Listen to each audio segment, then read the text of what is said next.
revenue, rising population. It creates jobs like they mentioned earlier.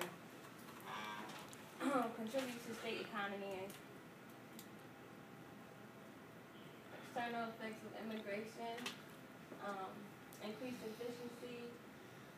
Immigration entrepreneurs create jobs, bring additional revenue, contribute to state economy, and local leaders actually support it by welcoming the immigrants to communities and stuff to improve, I guess, the revenue.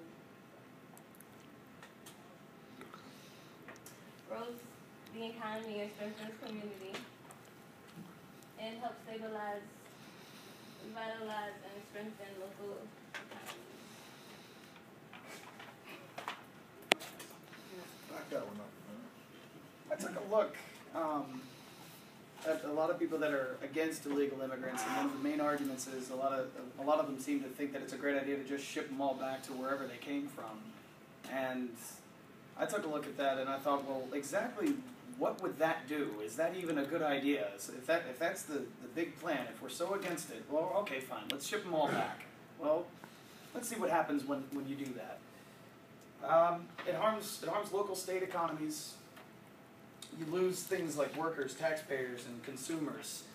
And I imagine those are very helpful in keeping an economy going.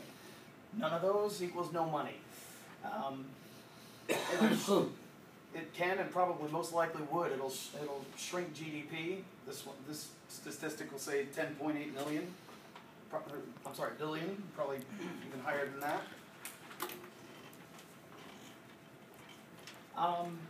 With harsher immigration laws coming in, you get severe worker shortages. This one restaurant lost as much as about $80,000 per month. I would imagine with even less workers working at your company, it's going to be a lot harder to keep your company in business. It's harder to get goods and services produced. So you're either going to have to jack the price up or take one heck of a cut. Lost tax revenues. With less people, if you're deporting them all, there's less people to pay taxes that are there. Just because you're an illegal immigrant does not mean you're not paying taxes. That's a big common misconception. A couple stats here on how much has been lost as of 2012 from harsher state laws. They discourage economic growth. It discourages economic growth. Like the point before with local economies, encouraging them and bringing them in actually helps it grow. If you keep pushing it out, all it's going to do is shrink. Again, less workers, less taxes being paid. Makes it more difficult and expensive for businesses to operate. Again, less work, less people to pay. And additionally, if Americans are going to be taking the place of that, illegal immigrants are not. There's no tax on anything that they're being paid. There are no benefits that a company is forced to pay. There's no forced minimum wage. They're paying them well under the table.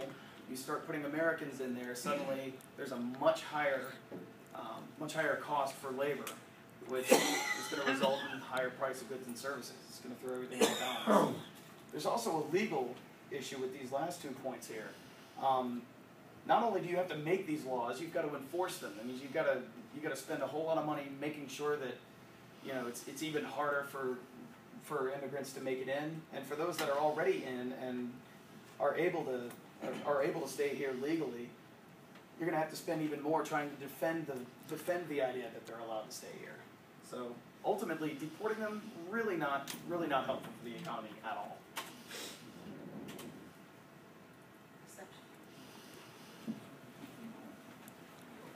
Our perception, immigrants are less likely to commit crimes, mainly because they don't want to commit and go back to the country they want to come from. So they keep a low profile, get a job, and go back home and do nothing else.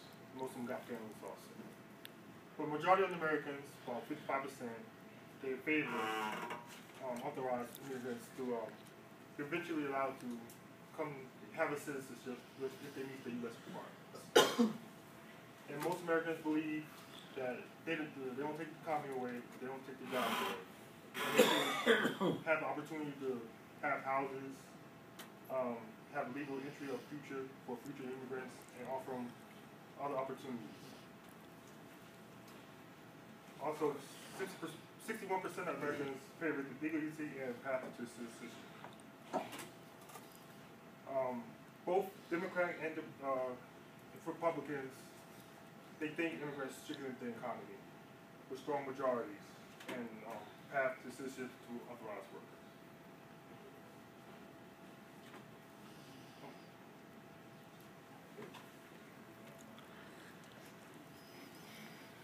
Immigration reform focuses on the number of immigrants, both legal and illegal, currently in the United States. Why is immigration reform good for the economy? The Congressional Budget Office, an independent nonpartisan group that both Democrats and Republicans trust to estimate the cost of any proposed law, looked into why immigration reform is good. And they found that fixing America's broken immigration system would be a good boost for the economy. These experts say that the Senate's bipartisan immigration reform bill would grow the economy, creating jobs and cut the deficiency.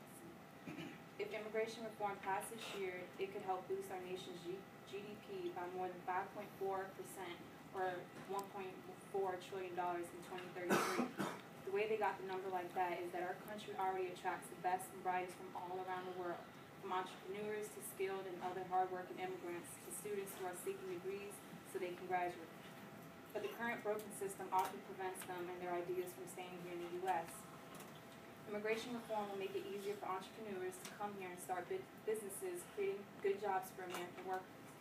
The immigration reform will make it easier for skilled immigrants and those educated in U.S. colleges and universities to work right here in America in developing new technologies that make our economy more productive and more competitive in a highly skilled workforce. And a more productive economy increases the rate of return for businesses and companies who invest in the United States of America, and that will lead to more investment in the future. There are actually another benefit for immigration reform, which would boost demand for goods and services, which means more jobs for us American workers. Fixing our immigration system would also mean that everyone, especially those employers who are paying their employees under the table, will play by the same set of rules and pay the same taxes that everybody else pays. The amount of money these workers and employees will pay in taxes will reduce our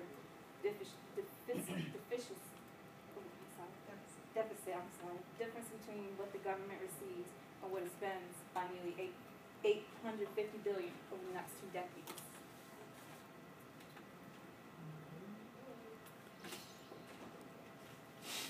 That's our And that's- presentation. The final frontier. And that's our presentation for the